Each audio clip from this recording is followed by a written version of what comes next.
নাই নাই নাই, দেশে ওবায়দুল কাদের নাই। কোথায় গেল ওবায়দুল কাদের? খুঁজে বেড়াই কায়।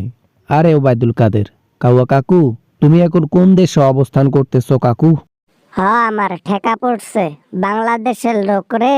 আমি আমার ঠিকানা বলি, আর তারপরের দিনই আমাকে বাংলাদেশের লোক হাতে হারিকেন পেছনে বাস ধরাই দেখ নাকি।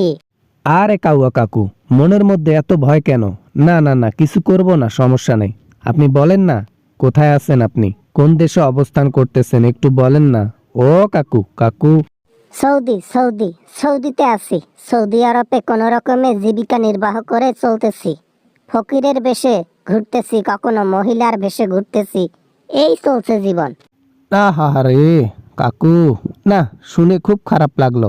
এত বড় মাপের একজন নেতা বাংলাদেশের মধ্যে, সাবেক হাসিনার ডাইন হাত, সে এখন মহিলার বেশে। কি করবি, সবই কপাল, সবই কপাল। কপালে যা লেখা ছিল তাই হয়েছে। সব কিছুই হাসিনার জন্য হয়েছে। ওই যদি না করিলা এত কিছু, এতদিন দেশেই থাকতে পারতাম। ও হো, তাই নাকি ওবায়দুল কাকু? আমি তো শুনলাম হাসিনাকে নাকি আপনারাই উস্কাইয়া দিচ্ছেন। হ্যাঁ, তাকে থামানোর বদলে আরো কাটা ঘায়ে নুনের ছিটা দিচ্ছেন নাকি? বাবা না, মানে কে বললো এসব? মিথ্যা কথা, সব মিথ্যা কথা। এ কথা কবে আমি বললাম? না না না না না, এগুলা সব ফ্রড ফ্রড, এগুলা আমি বলিনি তো।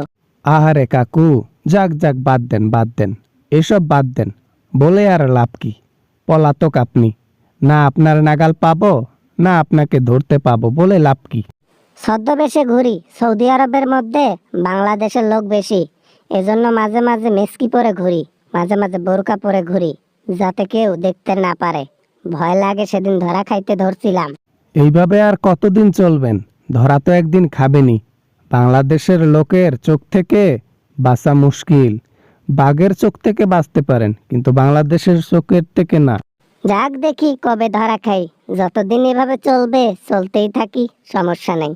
জেসে গিয়ে ধরা খাইয়া পেছনে বাঁশ খাইতে চাই না। ওদিকে হাসিনার তো রায় ঘোষিত হয়ে গেল। হ কাকু, হ হ, হাসিনার রায় ঘোষিত হয়ে গেছে, কিন্তু আমি এইটা বুঝতেছি না, হাসিনার ডাইন হাত আপনি, অথচ ওর সাথে ধরা খাইলো আসাদুজ্জামান, কেমনে কি? এ বেটা, আর মনে করাই দিস না, আর মনে করাই দিস না। যদি এই কথা শুনে জজ সাহেব, তাহলে আমাকেও সাথে ধরাই দিয়ে রায় দিয়ে দিব। মনে রাখতে চাই না। পাওয়ার যখন ছিল খুব অহংকার ছিল, মানুষকে মানুষ মনে করো নাই, মানুষকে বলতো গরিব তোরা ভাতে মর। এখন তোরা, তোদেরকেই বলতেছি রে কাউয়া, কাউয়া এখন তোরা ভাতে মর। হাতি গর্তে পড়লে চামচিকাও লাথি দেয়, তার জলজলান্ত প্রমাণ আমি। এই যে এখন গর্তে পড়ে আছি, চামচিকাও লাথি দিতেছে। হায় রে কপাল, সব শেষ।